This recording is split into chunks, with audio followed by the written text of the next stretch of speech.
Maka dari itu saudara, kita harus sadar ada dua macam cara setan itu bekerjanya. Setan itu tidak dapat mengadakan hal-hal yang baru, tetapi dia hanya memanfaatkan apa yang ada pada saudara. Dua macam cara kerja dia. Kalau saudara terlalu menggebu-gebu, saudara akan didorong supaya mendahului kehendak Tuhan. Tetapi kalau saudara malas, saudara akan direm supaya saudara tidak maju-maju. Perhatiin cara kerja setan ini, dua perkara ini. Maka dari itu kita harus belajar, benar-benar harus mengerti. Coba kita lihat di dalam Markus pasal yang ke-6 ayat yang ke-30 dan 31. Kemudian rasul-rasul itu kembali berkumpul dengan Yesus dan memberitahukan kepadanya semua yang mereka kerjakan dan ajarkan. Lalu ia berkata kepada mereka, marilah ke tempat yang sunyi supaya kita sendirian dan beristirahatlah seketika. Sebab memang begitu banyaknya orang yang datang, yang pergi, sehingga makan pun mereka tidak sempat. Coba saudara perhatikan. Ayat-ayat ini saudara mengandung suatu pelajaran untuk kita sekalian, bahwa murid-murid Tuhan Yesus ini melakukan apa yang dikehendaki oleh Tuhan. Suruh nginjil, suruh pergi kemana pergi, nurut. Sama dengan keadaan saudara saat ini enggak? Kalau saudara sedang cinta Tuhan, suruh apa saja Tuhan mau enggak? Kepengennya malah semuanya kasih Tuhan, betul tak? Iya dah. Karena sedang jatuh cinta. Saudara tahu apa saja dulu waktu pacaran, apa saja diminta dikasih toh? Sama ini ibu-ibu kalau minta bapaknya dikasih toh ya. Tapi sekarang kira-kira kalau minta gampang enggak? Susah enggak? Saudara tahu, perhatikan kita ya. Kenapa Tuhan Yesus berkata kepada murid-muridnya, marilah ke tempat yang sunyi supaya kita sendirian. Kenapa? Soalnya saudara itu harus mengenal bahwa manusia itu tidak ada yang mengasihi orang lain, tetapi selalu mengasihi dirinya sendiri. Sehingga dia tidak memperhatikan keadaan daripada Tuhan Yesus dan murid-muridnya. Di sini dikatakan ada yang pergi, ada yang datang. Lah, Tuhan Yesus ini dan murid-muridnya ini ngelayani orang berapa? Yang ngikuti Tuhan itu ribuan, betul enggak? Nah, kalau ada yang pergi, ada yang datang, ada yang pergi, ada yang datang, ada kesempatan untuk makan, istirahat enggak? Lalu kalau tidak ada itu, murid-murid ini itu diisi apa? Saudara tahu? Dia ngelayani terus, tapi dia tidak diisi sendiri sama Tuhan. Akhirnya apa jadinya? Kosong. Saudara tahu?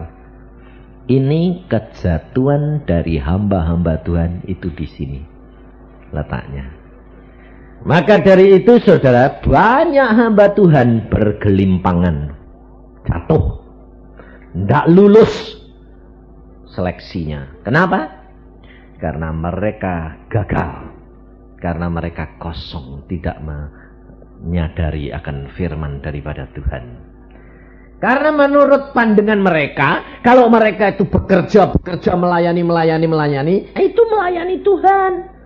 Tetapi Tuhan itu belum tentu senang. Sebabnya apa? Sebab dia menghendaki engkau sendiri dengan Tuhan. Coba contohnya, kalau saudara ini menggebu-gebu pelayanan terus, umpamanya ya ini, pergi terus setiap hari, kira-kira badannya capek enggak? Hah? Kalau sudah capek di rumah loyo enggak? Sembayangnya bisa konsentrasi apa enggak? Enggak bisa toh. Lalu suaminya si Jang ini bilang apa? Pulang teler dia.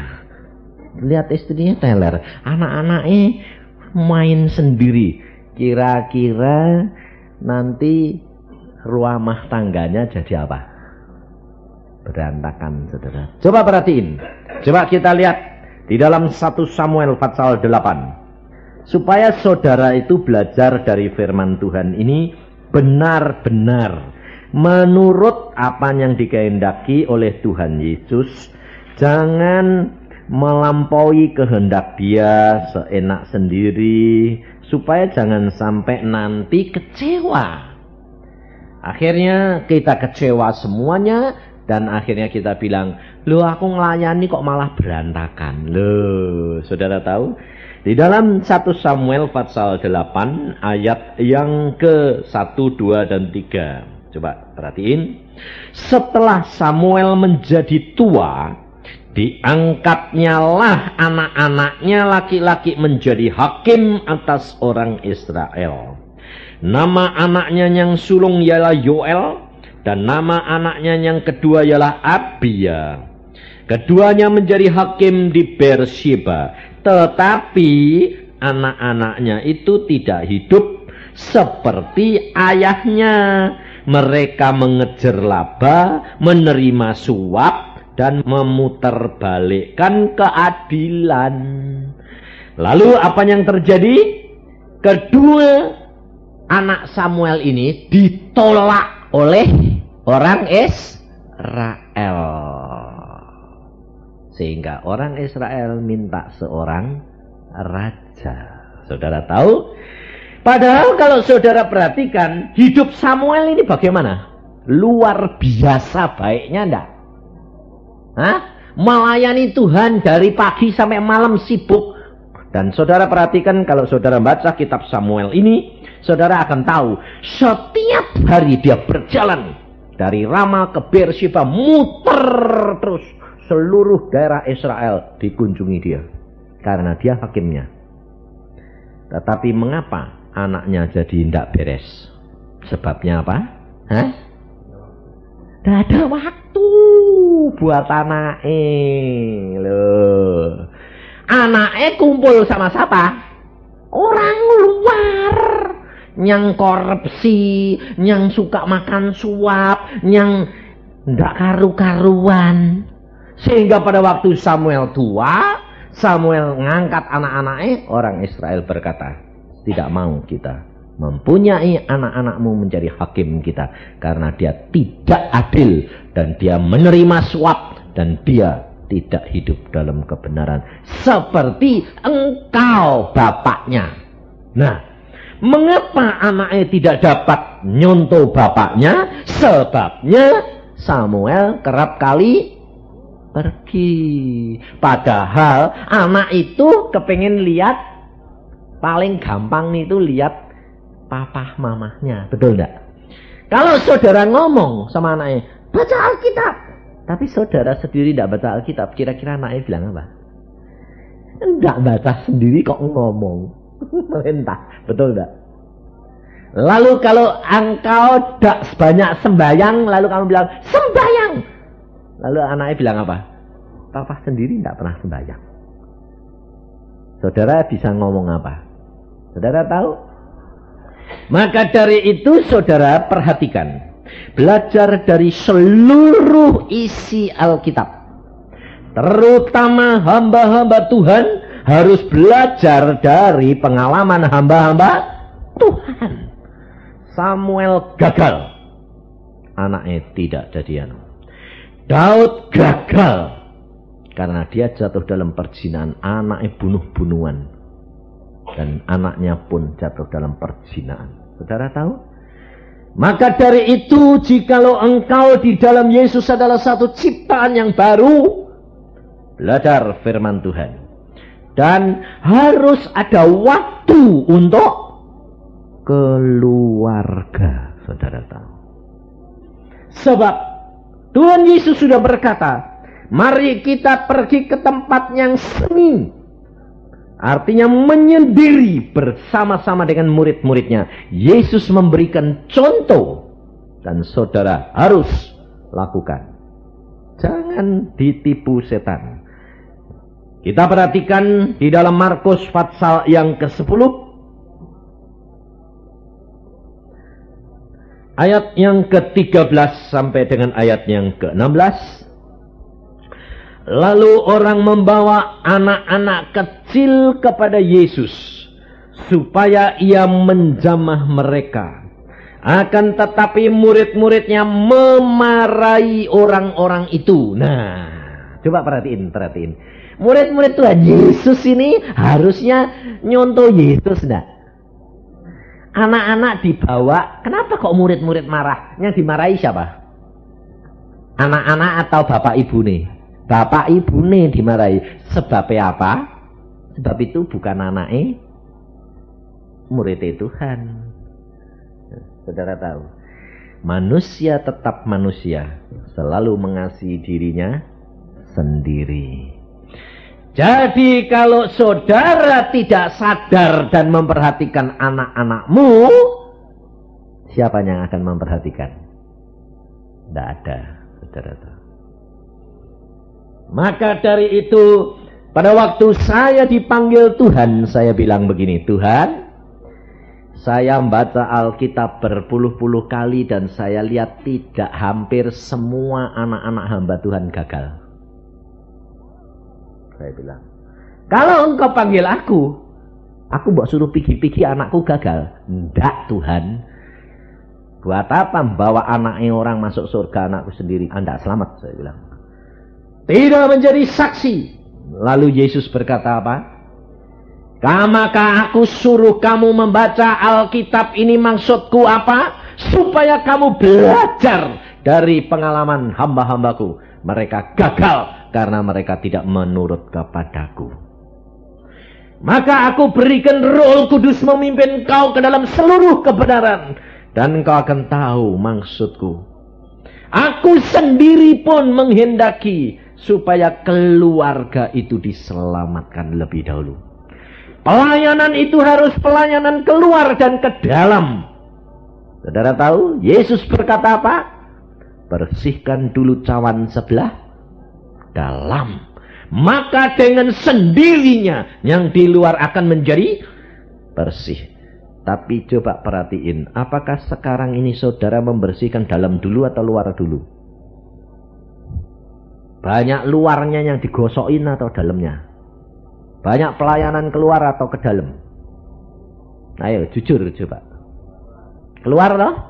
Luarnya mengkilap toh? Dalamnya kayak apa nanti? Lama-lama jadi busuk, kamu bisa penyakitan diare kamu nanti. Saudara tahu? Makanya saya katakan, dan anak-anak ini pembentukannya ini pada waktu dia umur 8 tahun ke bawah dan sampai remaja. Kalau engkau nanti menghadapi anak-anak dalam pancaroba remaja, engkau akan lihat bahwa perbuatan-perbuatan mereka itu belum tentu baik. Kelihatannya di rumah nurut, tetapi belum tentu hatinya. Dan munculnya kapan? Nanti kalau dia sudah berdiri sendiri, kamu akan lihat. Dan saudara, banyak anak-anak hamba Tuhan menjadi beban, menjadi penderitaan bagi hamba-hamba Tuhan, karena tidak sesuai dengan kehendak daripada Bapa. Dan akan menjadi beban yang menyebabkan kemerosotan tingkatan dan kemerosotan karier dan kemerosotan percaya kita kepada Allah. Saudara tahu, anak-anak dapat menjadi berkat, tapi dapat juga menjadi kutuk. Maka dari itu saudara, ini tugas daripada kita semuanya. Kita harus sadar, bagi waktu. Ada untuk Tuhan, ada untuk pelayanan untuk anak-anak Tuhan, dan ada untuk keluarga. Keluarga ini pelayanan. Jangan saudara kira kalau kita didik anak-anak, lalu kita melayani suami, melayani istri itu tidak pelayanan. Salah. Itu pelayanan. Justru pelayanan yang pertama Yesus berkata, bersihkan dulu sawan sebelah dalam. Maka dengan sendirinya akan bersih di luarnya. Ini tanggung jawab saudara. Apalagi kamu ini melahirkan anak-anak, kadang-kadang kamu belum bertobat. Kamu dapat anak-anak belum bertobat. Sehingga benih itu, sifat dan perangai itu banyak dari turunan nenek moyangmu. Tahu nggak? Hati-hati. Kita perlu membersihkan terus menerus. Kita butuh waktu. Ini saya alami sendiri, saudara. Setiap hari saya doakan anak saya, tetapi kadang-kadang sifatnya muncul sampai saya kaget. Loh, kok masih ada ya? Lalu saya tangkingi terus. Dan itu membutuhkan perhatian. Tapi kalau saudara itu pergi terus, kelihatannya anakmu baik terus enggak? Enggak lihat apa-apa, saudara tahu. Dan saudara tidak tangking, saudara tidak bersihkan, saudara tidak basuh dengan air hidup, apa jadinya? Kotor. Pada waktunya muncul semua karat-karatnya dan engkau akan menderita. Dan kalau engkau sudah menderita, setan ngomong apa? Melayani Tuhan gitu, kecewa terhadap Tuhan. Kalau kecewa terhadap Tuhan, Tuhan berkata, tidak ada bagian di dalam kerajaan surga.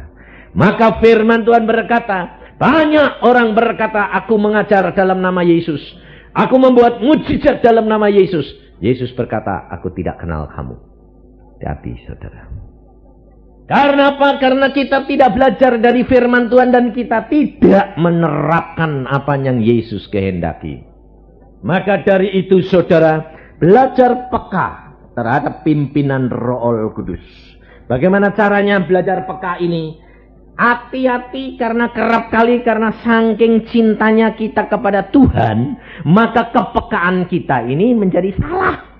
Dan setan itu tahu kalau kamu ini sedang ngebu-ngebu, dikasih suara seolah-olah baik. Dan itu kamu terima seperti suara Tuhan. Tetapi ternyata sebetulnya bukan, jerat. Sebab setan pun jerat melalui firman Tuhan. Maka dari itu saudara, Yesus sendiri mengajar. Murid-muridnya itu marahi orang tuanya anak-anak yang dibawa. Tapi Yesus berkata, ketika Yesus melihat hal itu, ia marah dan berkata kepada murid-muridnya, biarkan anak-anak itu datang kepadaku. Jangan menghalang-halangi mereka. Sebab orang-orang yang seperti itulah yang empunya kerajaan Allah. Aku berkata kepadamu sesungguhnya, barang siapa tidak menyambut kerajaan Allah seperti seorang anak kecil, ia tidak akan masuk ke dalamnya. Lalu ia, perhatiin. Lalu ia apa? Memeluk anak-anak itu dan sambil meletakkan tangannya atas mereka, ia memberkati mereka. Yesus sendiri memberi contoh. Anak-anak itu butuh apa? Kasih sayang, pelukan, dan penumpangan tangan. Loh. Apakah saudara lakukan hal ini setiap hari? Saudara tahu. Terutama anak-anakmu yang sudah mulai pancaroba, itu membutuhkan perhatian yang luar biasa. Kalau tidak, engkau nanti akan menanam duri dan kamu akan menuainya nanti, dan hatimu akan sakit. Maka dari itu kita harus benar-benar menyadari saudara, kehidupan kekristenan ini Allah menghendaki kita menjadi sempurna. Bahwa manusia ini tidak ada yang mengasihi sesama manusia seperti Yesus. Semua mengasihi dirinya sendiri. Coba kita lihat di dalam 1 Samuel kembali. Di dalam 1 Samuel pasal yang ke-30, ayat yang ketiga mulai. Ketika Daud dan orang-orangnya sampai ke kota itu, tampaklah kota itu terbakar habis, dan istri mereka serta anak mereka yang laki-laki dan perempuan telah ditawan. Lalu menangislah Daud dan rakyat yang bersama-sama dengan dia itu, dengan nyaring sampai mereka tidak kuat lagi menangis. Juga kedua istri Daud ditawan, yakni Ahinoam, perempuan Jisrael, dan Abigail, bekas istri Nabal, orang Karmel itu. Dan perhatian ayat 6. Dan Daud sangat terjepit, karena rakyat mengatakan hendak melempari dia dengan batu. Ditawan. Kenapa mereka mau melempari Daud dengan batu? Padahal istri Daud, harta Daud ya cukup habis. Saudara, kita harus belajar. Orang-orang itu yang ikut Daud, itu ditolong Daud. Diberikan berkat dan makan dan jarahan oleh Daud. Tetapi mengapa pada waktu mereka terjepit, Daud yang dijadikan sasaran? Di situ Tuhan mengungkapkan bahwa tidak ada manusia yang baik. Kalau dia butuh, kalau tahu saudara ini melayani, saudara ditungguin, ngerengek, minta ketemu saudara. Betul enggak? Tapi kalau kira-kira sudah berhasil ketemu saudara, bilang apa? Lupa. Saudara tahu. Kenapa? Karena manusia selalu mengasihi dirinya sendiri, mementingkan dirinya sendiri. Orang-orang mencari Yesus karena dia butuh makan, dia butuh kesembuhan, dia butuh mujizat, dia butuh kelepasan. Dan kalau sudah dilepaskan Yesus, dia pergi, datang yang lain. Ini saya alami, saudara. Kalau saya sampai di rumah, di Bandung, telepon berdering. Kalau saya katakan, maaf Pak, saya sedang istirahat. Hamba Tuhan kok tidak mau melayani. Bayangin, saudara. Ya toh, Erna yang ngalamin enggak? Dimaki-maki. Hamba Tuhan kok gitu? Saya bilang, hamba Tuhan itu manusia, tahu enggak? Saya bilang, kan harus melayani. Korban dong. Oh, jadi saya melayani Anda, istri anak saya korbankan masuk neraka. Saya bilang, ya enggak gitu. Lah terus bagaimana? Saya bilang, saya kalau sampai rumah, saya pakai untuk pelayanan terhadap istri dan anak-anak saya. Tahu enggak? Saya bilang, saya sudah tinggalkan 2 minggu. Tapi saya butuh. Istriku enggak butuh. Saya bilang, saya enggak butuh. Saya bilang, ya butuh. Lah ya sudah. Saya bilang, kalau kamu mengharapkan saya, kamu akan kecewa. Harapkan Yesus. Saudara tahu. Tetapi kerap kali hamba Tuhan ini tidak berani. Nolak gitu tidak berani. Ya sudah. Layani. Akhirnya istrinya, suaminya, anak-anaknya kok pergi terus. Tidak pernah di rumah. Kita dapat apa? Bayangin, saudara. Akhirnya iblis masuk. Memberikan panah-panah api itu untuk menusuk. Dan terjadi roh perpecahan. Maka dari itu hati-hati. Kita harus tahu bahwa kehidupan kekristenan ini harus belajar dari Yesus. Yesus memberikan contoh bagaimana kita harus hidup. Dan keluarga harus pelayanan yang pertama. Untungnya saudara, saya ini dipanggil Tuhan setelah lulus jadi dokter praktek. Jadi saya tuh orangnya tidak sungkan. Kenapa? Dokter itu biasa. Artinya kalau sudah meriksa pasien, sudah selesai, silahkan keluar. Ya tak? Biasa toh? Tapi saudara tidak biasa gitu. Kalau orangnya ngajak ngobrol, coba kalau saudara ngelayani, saudara bisa bilang berani gini, sudah selesai, silahkan pulang. Berani? Etna berani? Tidak berani toh? Tidak berani. Nah, orang itu kadang-kadang seneng numpahkan semua isi hatinya, 1 jam tidak cukup. Betul? Sampai yang denger teler, sana ngocros terus. Lalu apa yang bikin jengkel? Nyeritain orang lain lagi. Keburukannya, kejahatannya orang lain dibongkar semuanya, belum nyeritain dirinya sendiri. Sing denger iki hamba Tuhan sampai teler. Untungnya model saya ndak gitu. Untungnya saya jadi dokter biasa. Saya ndak pernah. Pasien datang, tak saya tanya, apa keluhanmu ini? Oke, duduk, tak saya periksa, selesai, pulang. Pelayanan saya sekarang ya begitu. Kalau ada orang datang, ayo sembahyang, saya berdoa, Tuhan apa yang saya harus omongkan ini? Sudah, kamu ngomong sebentar, saya katakan, Tuhan mengatakan ini, renungkan, pulang. Saya bilang, hah? Loh, Pak Yusa tidak perlu dengar, tidak usah. Kenapa? Nah, Tuhan sudah ngomong, Tuhan lebih tahu. Tidak urusan saya. Kalau saya suruh nerima semuanya, saudara, hamba Tuhan itu tong sampah. Tahu enggak? Hah? Lah, tongnya tidak bawahnya bolong, dia bakal bau busuk terus enggak?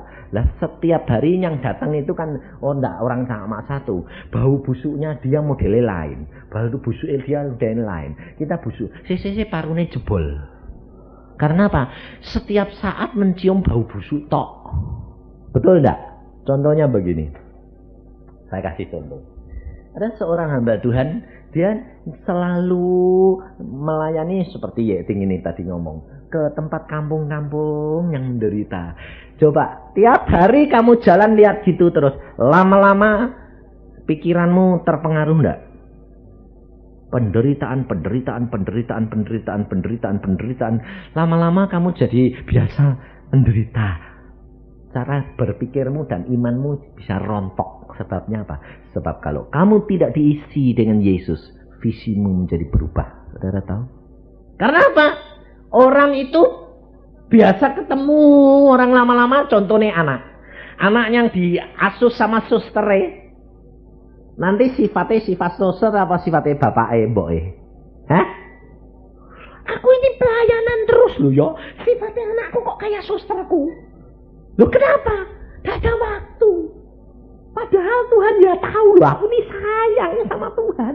Lah ya Tuhan ya bilang, dia tahu kalau kamu sayang. Tapi kamu bekerja untuk pekerjaanmu. Kamu lebih sayang pekerjaanku daripada sayang aku. Betul enggak? Sama dengan kita. Kita itu terus terang kalau diberi berkat Tuhan, lebih sayang berkatnya atau lebih sayang Tuhan? Contohnya yang kalau kamu ada punya mobil baru, terus kesengsemen dok nih mobilnya atau kesengsemen dok nih Tuhan?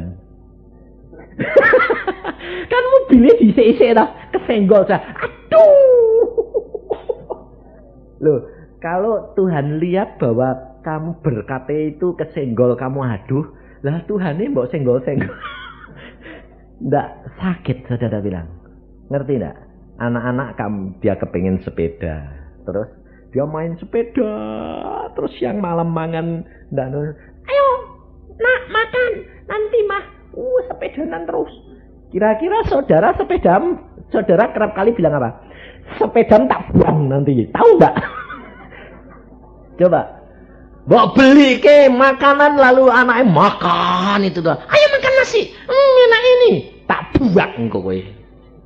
Nah ya, tidak nurut aku, betul enggak? Nah, saudara itu sama Tuhan Yesus melakukan gitu enggak? Enggak sadar toh? Enggak sadar toh? Saudara tahu bahwa kita ternyata itu tidak sesuai dengan apa yang Tuhan suka.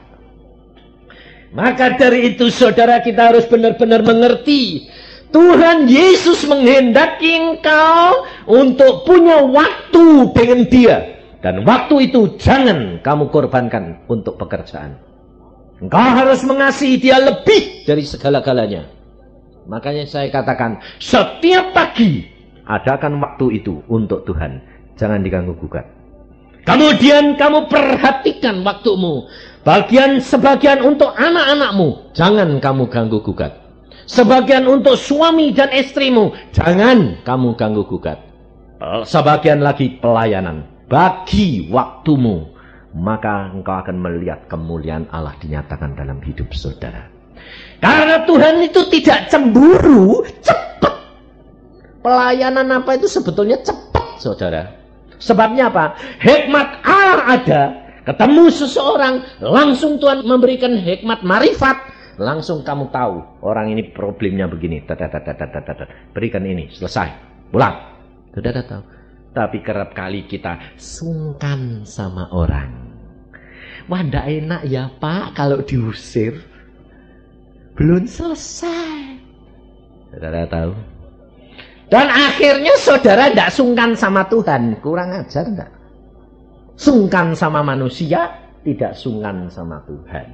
Mengorbankan Tuhan lebih dari segala-galanya. Nanti kalau kamu sudah loyo, teler, hati-hati. Ada seorang hamba Tuhan.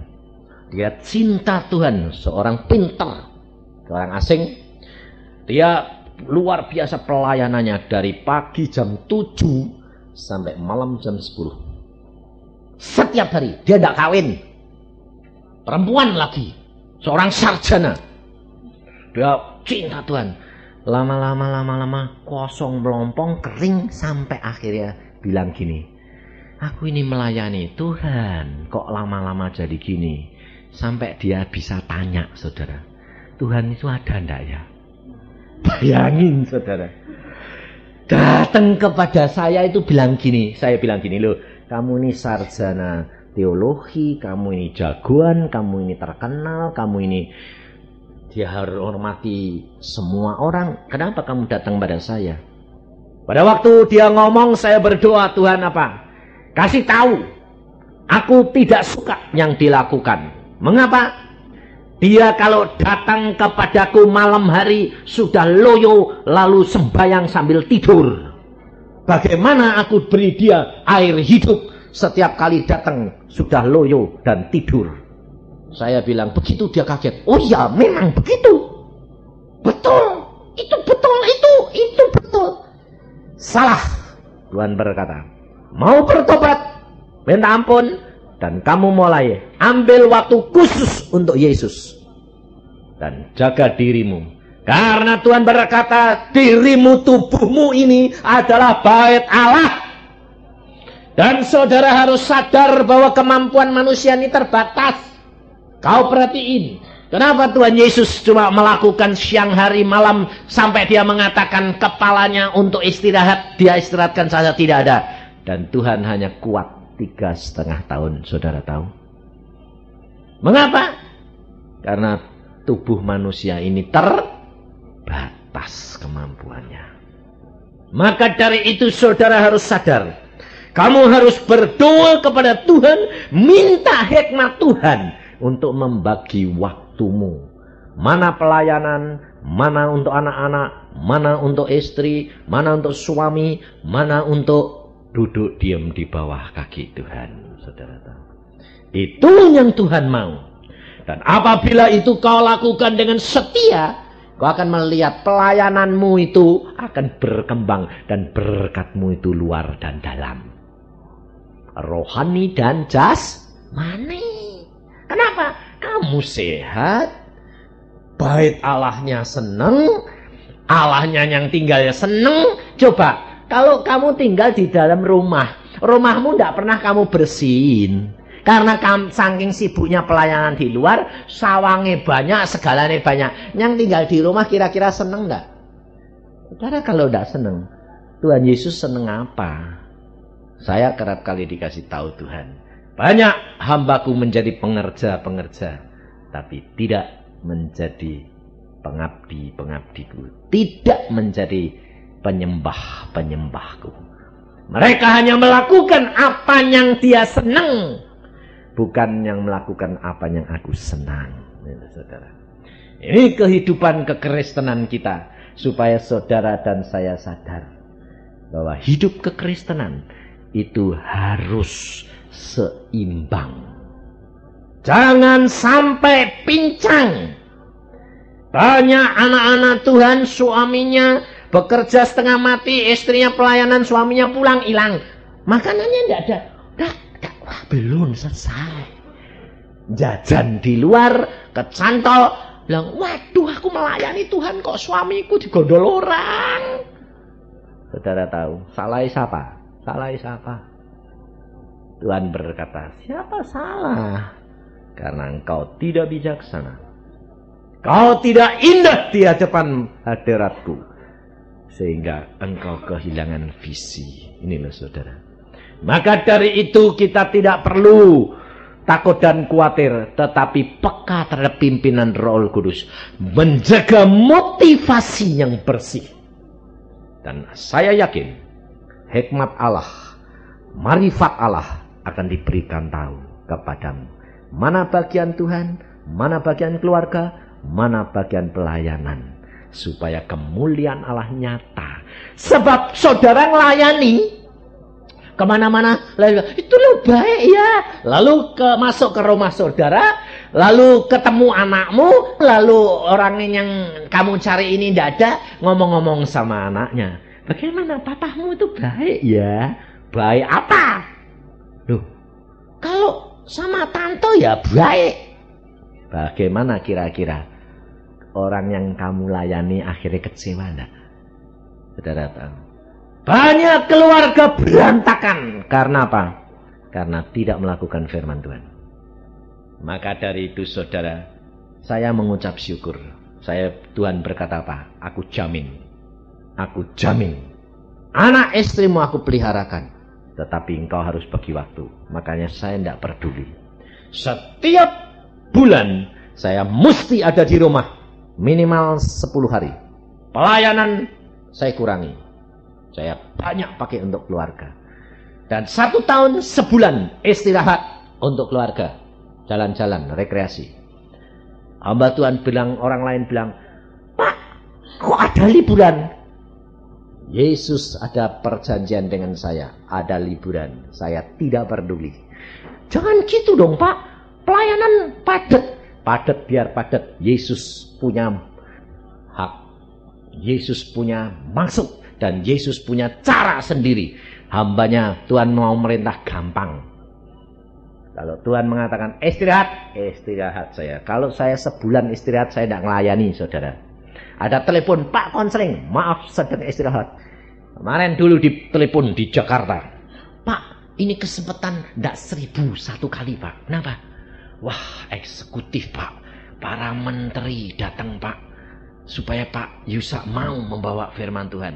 Sedang libur.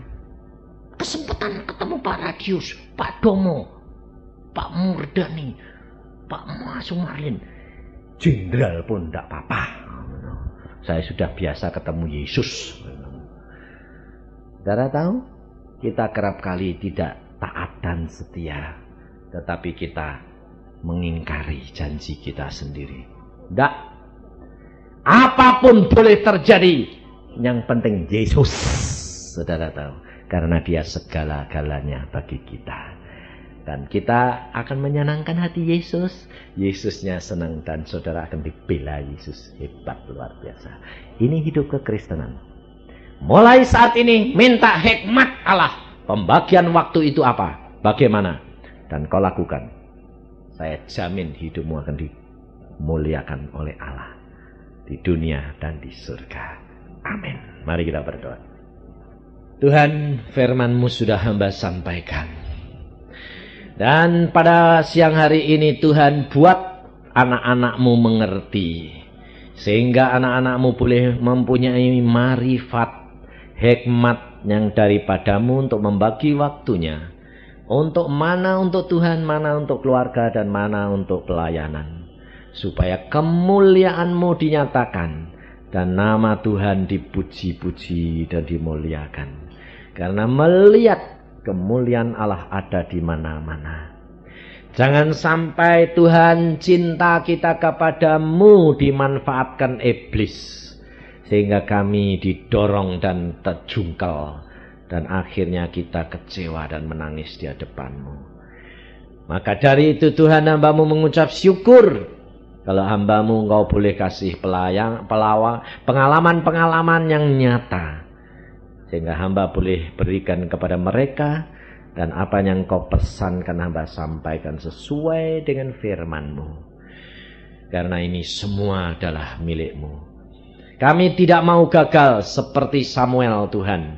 Anak-anaknya gagal. Kami tidak mau gagal seperti Daud, Tuhan. Anak-anaknya saling rebutan dan bunuh-membunuh. Kami mau seperti Yesus. Anak-anak kita menikmati kehangatan pelukan kita dan hidup penuh dengan damai sejahtera. Dalam nama Tuhan Yesus kami mengucap syukur semua perkara. Amin.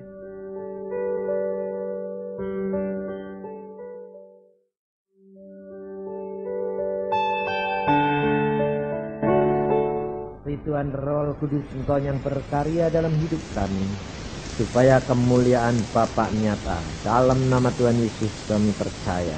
Amin. Saudara-saudara yang kasih dalam Tuhan, kita sudah mendengar akan kesaksian daripada saudari kita, saudara. Kita harus menyadari bahwa sekarang ini waktunya, saudara, sudah amat singkat.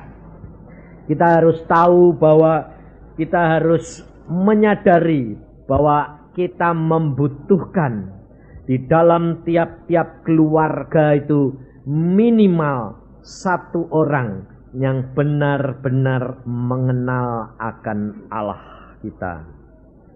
Sebab apa?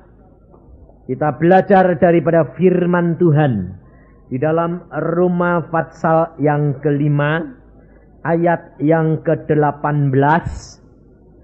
Sebab itu sama seperti oleh satu pelanggaran semua orang beroleh penghukuman, demikian pula oleh satu perbuatan kebenaran semua orang beroleh pembenaran untuk hidup. Jadi sama seperti oleh ketidaktaatan satu orang, semua orang telah menjadi orang berdosa. Demikian pula oleh ketaatan satu orang, semua orang menjadi orang benar. Ayat-ayat ini sudah dari permulaan, saudara. Tuhan Yesus memberikan contoh bagaimana perlunya setiap rumah tangga ada satu orang yang benar di hadapan hadirat Allah. Kita perhatikan apa yang kita dengarkan kesaksian tadi, saudara. Saudari kita ini mendapatkan mujizat, mendapatkan pengenalan akan Allah secara pribadi. Karena ada satu orang di dalam keluarganya, yaitu siapa? Maminya, ibunya. Nah, ibunya ngomongnya bagaimana? Kalau engkau mau sembuh, ada satu orang yang sanggup menyembuhkan kau, Yesus. Datang kepada dia, lutut di bawah kaki dia. Betul tak? Kenapa ibunya berkata begitu? Kenapa ibunya tidak berkata, sini datang, tak sembayang ke? Hah? Kira-kira kalau saudara suruh anak ini suruh datang ke tempat dia disembayang ke, dia mengenal Yesus di dalam ibunya atau dia mengenal Yesus secara pribadi? Dia mengenal Yesus melalui ibunya. Tapi kalau dia suruh datang kepada Yesus secara pribadi, dia mengenal Yesus dengan perantaraan siapa? Sendiri. Ini rahasianya, saudara. Kita kerap kali jadi orang Kristen masih punya sifat perangai, pandangan yang lama. Saudara, kita harus sadari, kita harus keluar dari cara berpikir dan pandangan kita yang lama. Bahwa kita, kalau orang dunia ini menghadapi kesulitan, dia selalu cari apa? Hah? Cari orang pinter, betul gak? Hah? Nah, kenyataan orang-orang Kristen zaman sekarang ini masih sama enggak sama orang dunia? Masih banyak yang sama atau sedikit? Masih banyak yang sama. Kalau kesulitan cari siapa? Pendeta. Cari hamba Tuhan. Betul enggak? Apa bedanya? Sama toh? Makanya kamu pasti kecewa. Kenapa? Yesus tidak ingin kemuliaannya diambil oleh orang lain. Yesus mau kemuliaannya hanya untuk Bapa. Melalui dia. Sebab dia yang diutus oleh Bapa. Maka dari itu saudara, Yesus selalu berkata apa? Belajarlah kepadaku. Karena dia Allah yang telah menjelma menjadi manusia. Tapi kita kerap kali susah saudara. Kalau tidak ngalami sendiri itu sulit. Manusia ini karaten. Benar-benar sulit. Cara berpikir kita ini sudah kebiasaan seperti yang lama. Jadi susah untuk meninggalkan yang lama dan kembali yang baru. Maka dari itu saudara, kita harus baharui. Mulai belajar, mulai mempraktekkan. Kalau tidak praktek sendiri, itu tidak bisa. Kalau tidak praktek ngalami sendiri, itu tidak mungkin saudara. Saudara akan mengenal akan keberadaan, kemujizatan dan penguasaan Allah yang luar biasa. Maka saya kerap kali selalu katakan saudara, alami saudara, alami. Tapi kalau saudara suruh ngalami, waduh berat Pak. Lebih baik langsung gitu loh Pak, ya dah. Mau enaknya saja dah. Nanti kalau sudah seperti diteluk, telat kamu. Bom sudah di sana sini, masuk lubang perlindungan pun dikejar bom. Baru kapok kamu nanti. Tuhan ini tidak ada. Sekarang ini kesempatan bagi saudara dan saya untuk belajar, praktek, ngalami sendiri. Kalau tidak ngalami sendiri saudara tidak akan kenal. Tetapi untuk mengalami itu, mau enggak penderitaannya? Harus.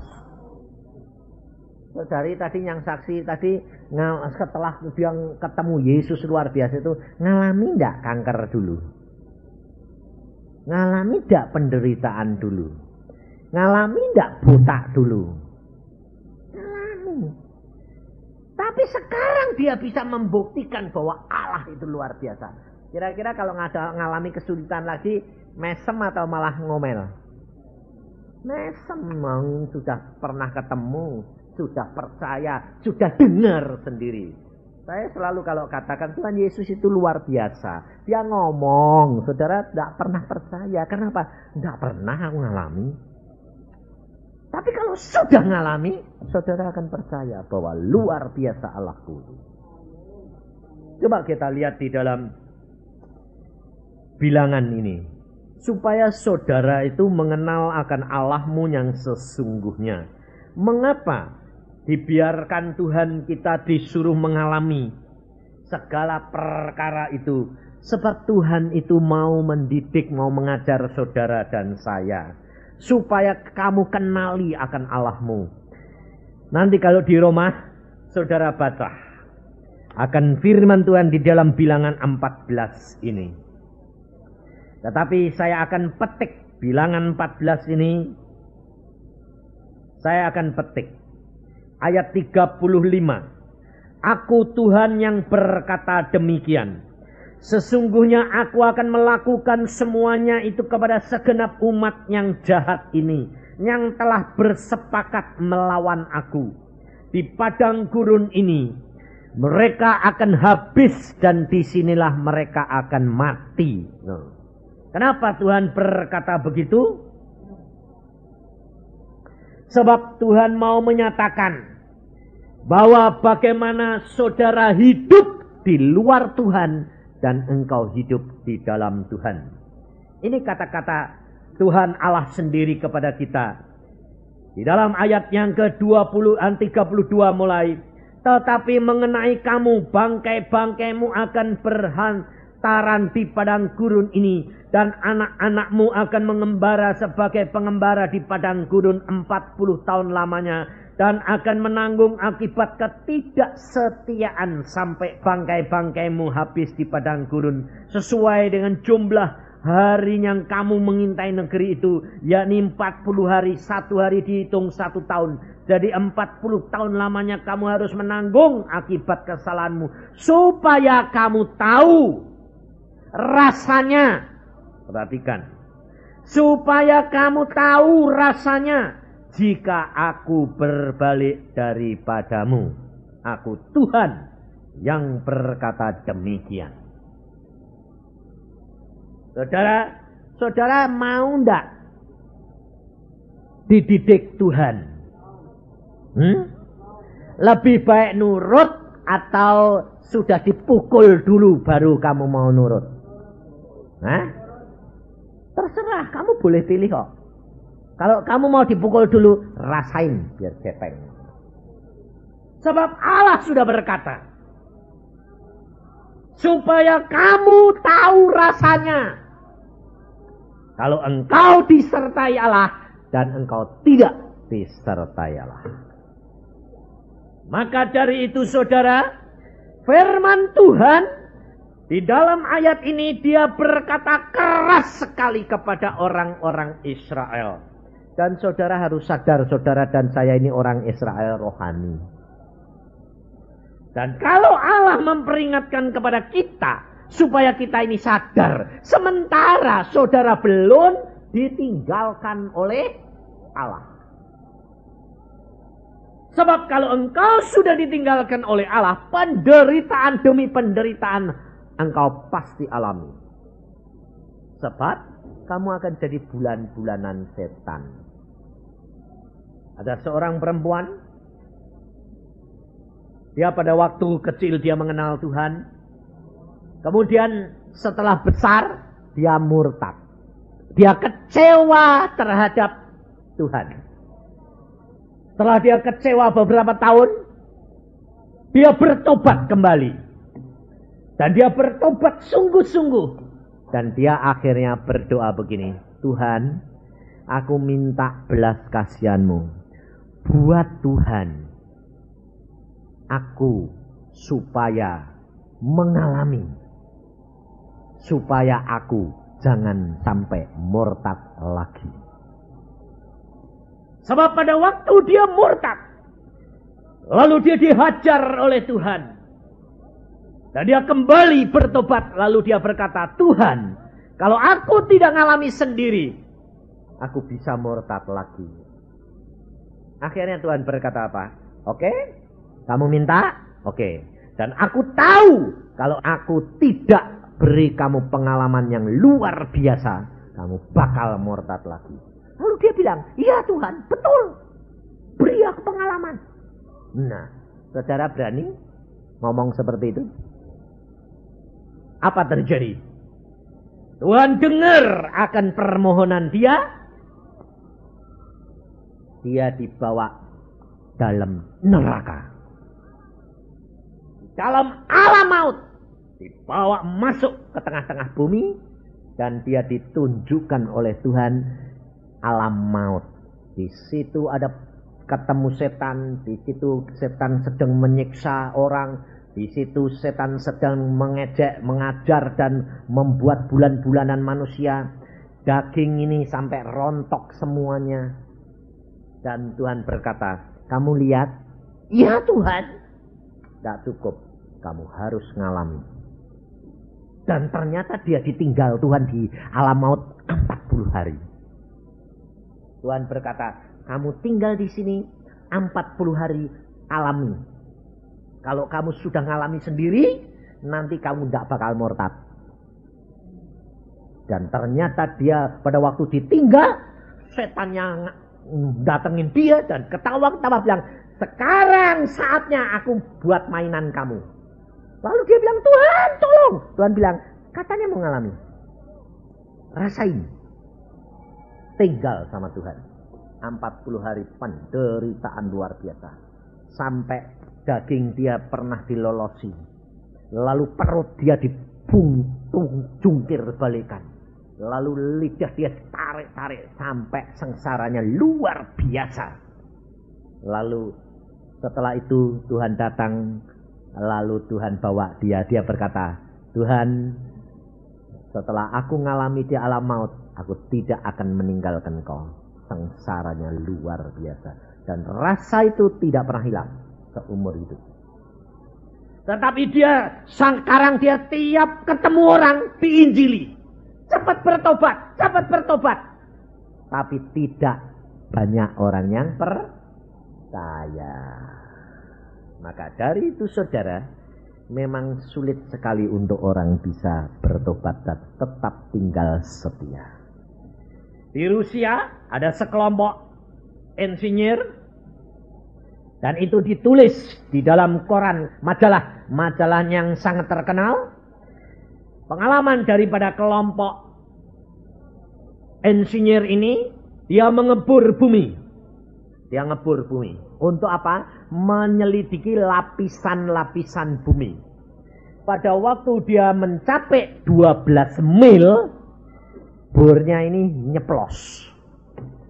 Berputarnya itu cepat, luar biasa. Lalu dia berkata, wah kalau gitu bumi ini kosong bawa dalamnya. Tapi apa terjadi saudara? Pada waktu dicek, temperatur naik 2000 derajat Fahrenheit. Panas luar biasa. Lalu pada waktu bor ini ditarik, dikeluarkan lagi, dari lubang bor ini keluar asap. Asap ini berbentuk makhluk hidup. Dan mereka seluruh tim dari Soviet ini orang komunis semua loh. Ini dia melihat dan dia mengatakan, aku tidak pernah ketemu makhluk yang menyeramkan seperti itu. Kemudian bukan hanya itu saja, dan dia mendengar teriakan keluhan orang sakit, penderitaan jutaan orang di dalam tengah-tengah bumi itu. Dan teriakan itu ditip. Tip itu disimpan untuk bukti bahwa ini bukan teori tapi fakta. Mereka takut, ketakutan luar biasa, dan belum pernah mendengar orang menderita seperti itu, dan jutaan orang. Dan apa terjadi saudara? Mereka bersaksi, ditulis di majalah itu. Aku adalah orang komunis. Aku tidak percaya akan isi Alkitab. Tetapi hari ini saya percaya, saya menemukan pintu neraka. Dan aku tahu ada neraka. Meskipun aku orang komunis. Dan aku hari ini menyatakan Alkitab itu benar. Bahwa alam maut itu ada di tengah-tengah bumi ini.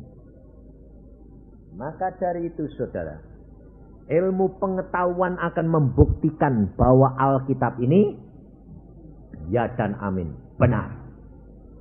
Tetapi saudara yang mendengar akan firman Tuhan, engkau hanya sekedar dengar, tetapi engkau tidak pernah mempraktekannya dan melakukannya. Kau akan mengalami kerugian demi kerugian dan kamu akan kecewa. Kalau sudah sampai waktunya, maka hukuman Allah akan tiba. Siapa yang dapat menyelamatkan? Hanya satu, dunia ini, Yesus. Saudara tidak sekedar bersyukur. Tapi saudara dan saya dituntut oleh Yesus untuk seperti Dia. Bangsa Israel ini dimurkai Allah. Bangsa ini 40 tahun suruh berputar-putar dan suruh mati di padang belantara. Mengapa? Karena sebetulnya Allah mau membunuh mereka semua dalam sesaat. Tetapi karena ada seorang yang mempertahankan bangsa ini di hadapan Allah, Allah tidak jadi memusnahkannya. Kita baca di dalam Bilangan pasal yang ke-14, ayat yang ke-11. Tuhan berfirman kepada Musa, berapa lama lagi bangsa ini menista aku? Dan berapa lama lagi mereka tidak mau percaya kepadaku? Sekalipun sudah ada segala tanda mujizat yang kulakukan di tengah-tengah mereka. Aku akan memukul mereka dengan penyakit sampar dan melenyapkan mereka. Tetapi engkau akan kubuat menjadi bangsa yang lebih besar dan lebih kuat daripada mereka. Perhatiin saudara. Bangsa ini sebetulnya mau dilenyapkan oleh Tuhan. Tetapi karena satu orang, dalam ayat yang ke-13, lalu berkatalah Musa kepada Tuhan, jikalau hal itu kedengaran kepada orang Mesir, padahal engkau telah menuntun bangsa ini dengan kekuatanmu dari tengah-tengah mereka, mereka akan bercerita kepada penduduk negeri ini, yang telah mendengar bahwa engkau Tuhan ada di tengah-tengah bangsa ini, dan bahwa engkau Tuhan menampakkan dirimu kepada mereka dengan berhadapan muka. Waktu awanmu berdiri di atas mereka, dan pada waktu engkau berjalan mendahului mereka di dalam tiang awan pada waktu siang, dan di dalam tiang api pada waktu malam. Jadi jikalau engkau membunuh bangsa ini sampai habis, maka bangsa-bangsa yang mendengar kabar tentang engkau ini nanti berkata, oleh karena Tuhan tidak berkuasa membawa bangsa ini masuk ke negeri yang dijanjikannya dengan bersumpah kepada mereka, maka ia menyembelih mereka di padang gurun. Jadi sekarang, biarlah kiranya kekuatan Tuhan itu nyata kebesarannya seperti yang kau firmankan. Tuhan itu berpanjangan sabar dan kasih setianya berlimpah-limpah. Ia mengampuni kesalahan dan pelanggaran, tetapi sekali-kali tidak membebaskan orang yang bersalah dari hukuman. Bahkan ia membalaskan kepada kesalahan bapak kepada anak-anaknya, kepada keturunan yang ketiga dan yang keempat. Ampunilah kiranya kesalahan bangsa ini sesuai dengan kebesaran kasih setiamu, seperti engkau telah mengampuni bangsa ini mulai dari Mesir sampai kemari. Berfirmanlah Tuhan, aku mengampuninya sesuai dengan permintaanmu. Perhatiin saudara.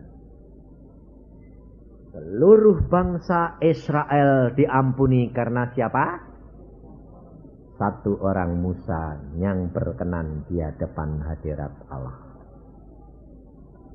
Saudara dan saya diampuni karena siapa? Yesus Kristus. Maka dari itu saudara, saudara di dalam keluargamu minimal harus ada satu orang yang benar di hadapan Allah. Kalau tidak, engkau tidak akan dapat membawa keluargamu diselamatkan di hadapan Bapa. Sebab ternyata firman Tuhan berkata, karena satu orang seluruh keluarga kena akibatnya, tetapi satu orang seluruh keluarga dibenarkan. Maka dari itu saudara, firman Tuhan berkata, kalau kamu satu orang diselamatkan, seluruh isi keluarga diselamatkan. Maka dari itu kalau saudara pada saat ini ada di tempat ini, kalau saudara sudah mendengar firman, jadilah berkat, jadilah orang yang berdoa syafaat untuk keluargamu. Buat mezbah tiap hari menghadap kepada Allah, bawa keluargamu di atas mezbah itu dan jadi orang yang menyenangkan hatinya Tuhan. Supaya apa? Supaya engkau menjadi berkat bagi keluargamu. Jangan jadi beban. Suami kalau dijak berdoa, gak usah, kamu sembahyang sendiri, Cak. Kalau suaminya sudah kenal Tuhan, istrinya diajak, ya kamu sembahyang sendiri. Sembahyang gak usah bareng-bareng. Tapi kalau mau nunut ke surga, mau. Kalau sulit, tolong sembayangin dong. Makanya kalau saya bilang, rasain lo. Biar gepeng dulu. Sebab ini firman Tuhan, saudara. Maka dari itu kita harus belajar benar-benar. Kalau engkau mau masuk surga bersama-sama, jadi mezbah keluarga, buat mezbah keluarga. Maka di dalam kesulitan, di dalam kesukaran, Allah akan turun tangan menolong kau. Kalau di dalam keluargamu ada satu orang yang menyenangkan Tuhan, biarpun Tuhan mau murka, mau menghukum sekalipun, Allah tetap melihat satu orang itu dan doanya tetap didengarkan. Dan hukuman itu ditunda sampai pada waktunya. Maka dari itu saudara, ini hidup kekristenan. Tuhan menyayangi saudara. Karena apa? Tuhan memberikan jalan-jalannya, memberi contoh. Yesus kalau dia berfirman, selalu dia memberi contoh kepada saudara dan saya. Bagaimana dapat membawa orang kepada Allah, berkenan kepada Dia. Kita selalu dapat minta apa saja. Saudara, tidak ada di dalam dunia ini orang yang bebas daripada kesulitan, kesukaran. Orang tidak bisa lepas daripada sakit penyakit. Orang tidak bisa lepas daripada ekonomi. Orang tidak bisa lepas daripada ketidakdamaian di dalam keluarga. Tetapi hanya ada di dalam Yesus segala perkara dapat terjadi. Jangan saudara kira kalau orang seperti saya sudah menjadi hamba Tuhan, menginjil kemana-mana, lalu di keluarga saya tidak ada masalah. Tetap sama, 3 perkara tidak bisa lepas. Sebab apa? Sebab memang kita masih hidup di tengah-tengah dunia ini.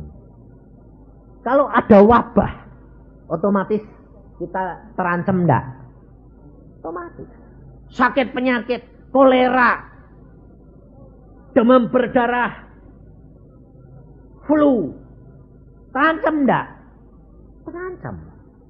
Tapi di dalam Yesus dapat diatasi. Apapun. Coba saudara, nanti kalau Irak itu sudah pakai senjata biologi, kalau sudah pakai senjata kimia, sampai enggak ke sini? Enggak bisa lolos, saudara. Kena. Biarpun tentara Amerika multinasional pakai apa? Masker. Bakal dicopot enggak kalau ke WC? Hah? Lah kalau udaranya sudah kena semuanya, kena enggak airnya? Waktu copot-copot ke WC kena enggak?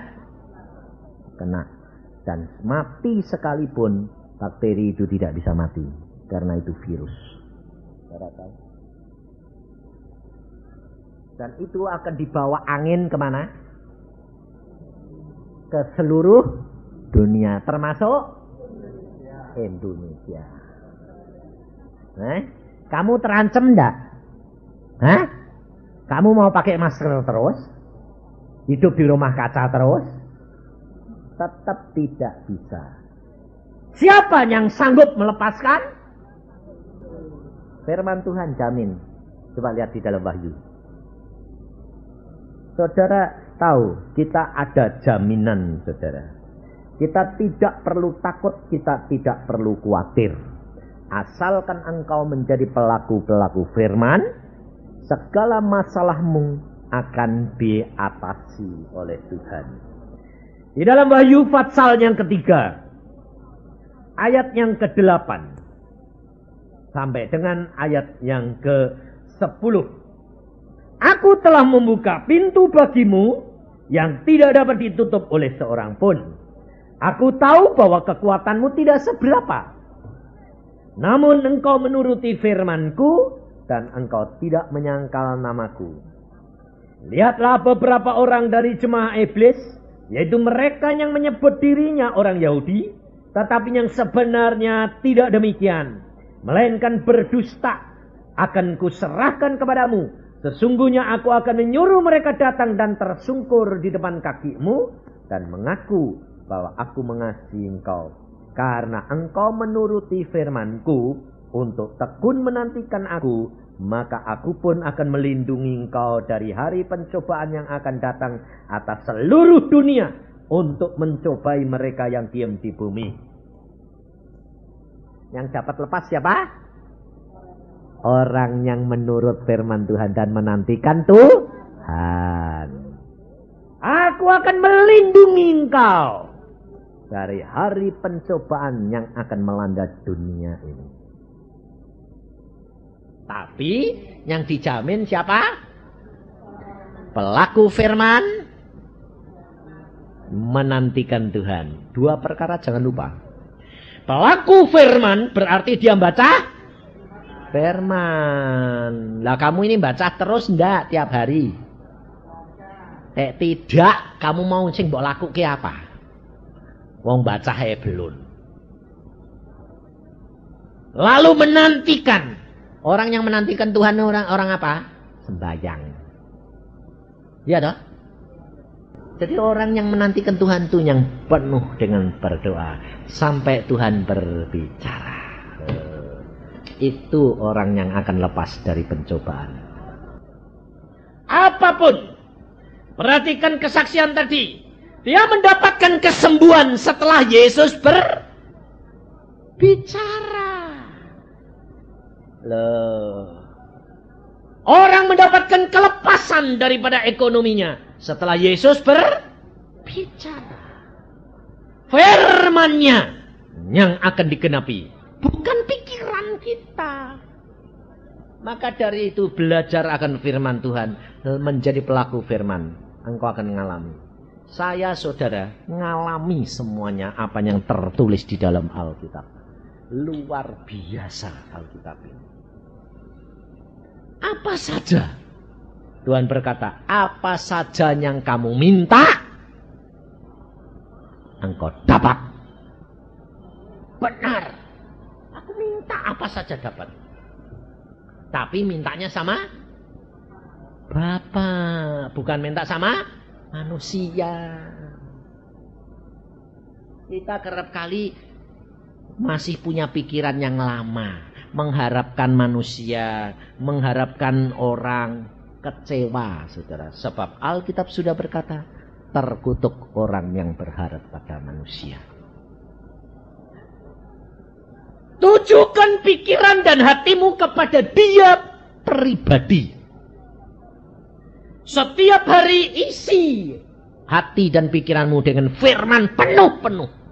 Sehingga menghadapi sakit penyakit, menghadapi ekonomi, menghadapi kenakalan keluarga, baik anak, baik istri, baik suami, tidak ada masalah. Karena apa? Hadapkan semuanya kepada Tuhan. Dengan penuh percaya pada firman Tuhan, bahwa Allah kita akan menyelesaikan masalah kita. Tapi kita masih bingung. Bertindak sendiri. Anaknya tidak pulang, cari kalau bisa. Lah ketabrak-tabrak tidak ketemu malah. Gepeng malah. Saya kalau anak saya pergi, tak pulang-pulang. Istri saya selalu bilang, ini anak ini kok tidak pulang-pulang, pasti ada apa-apa. Saya bilang, sembahyang. Sekarang istri saya pekanya luar biasa. Anak saya jam 11 malam belum pulang karena mengantar kok tidak pulang-pulang. Dia berdoa. Wah, lalu dia bilang, doakan anakmu, bilang sama saya. Saya bilang, tidak apa-apa, bersama dengan Yesus. Tapi istri saya bilang apa? Doakan anakmu, mengalami kesukaran. Mungkin mobilnya keblowo. Betul, pulang-pulang. Nampak nak, kok baru pulang? Wah, mobilku kejeblos di lubang galian. Tapi, wah Tuhan tuh luar biasa, Pak. Orang yang tidak ada apa-apa, justru orang yang di depannya itu rumah yang punya lubang itu, yang keluar yang setengah mati sampai brosot di kolong mobil saya, dia yang paling sibuk sendiri mengeluarkan. Kalau tidak ada dia, wah sudah repot, aku gelepotan semua. Dia bilang, kamu tidak usah, aku yang rumahku sini, aku tak yang gelepotan, aku gampang mandi. Aneh tidak? Tidak kenal. Dia yang menolong, dongkrak, dia yang blosot ke bawah mobil. Sampai dia bilang, heran aku. Tuhan kok bisa ngutus orang sampai mau baik hati kayak gitu. Allah. Firman Tuhan berkata apa? Kalau engkau menyenangkan hati Tuhan, semua musuhmu didamaikan. Amin. Tapi Tapi engkau mau usaha sendiri. Bingung. Tidak ada gunanya. Serahkan Yesus. Dia kirim malaikatmu. Ngomong saja. Tuhan, kirim malaikatmu. Bawa mereka pulang. Kalau perlu, seret Tuhan. Tidak nurut, gebuk Tuhan. Biarin, tidak apa-apa. Gepeng. Daripada nakal, lebih baik diajar Tuhan. Betul tidak? Lebih baik kamu yang ngajar atau diajar Tuhan? Diajar Tuhan lebih baik. Karena kalau diajar Tuhan, pasti dalam batas kemampuan orang itu mampu. Saudara, kita harus belajar percaya, serahkan semua dalam tangan Dia. Tidak ada yang mustahil. Di dalam Daud berkata apa? Tuhan, lebih baik aku jatuh ke dalam tangan-Mu, karena aku tahu Engkau penuh kasih, daripada aku jatuh ke dalam tangan manusia. Maka dari itu belajar firman Tuhan. Satu orang dalam keluarga harus hidup benar di hadapan Allah. Pertahankan keluargamu. Allah akan turun tangan untuk membela engkau. Setiap keluarga minimal harus ada satu. Karena Tuhan berkata, 2 atau 3 orang berkumpul dalam namaku, aku hadir di tengah-tengah mereka. Dan setiap saat Yesus ada, masalah demi masalah, angin ribut, banjir besar, apapun Yesus sanggup mengatasi, dan engkau akan berjalan bersama dengan Yesus mengatasi masalahmu. Amin. Mari kita berdoa.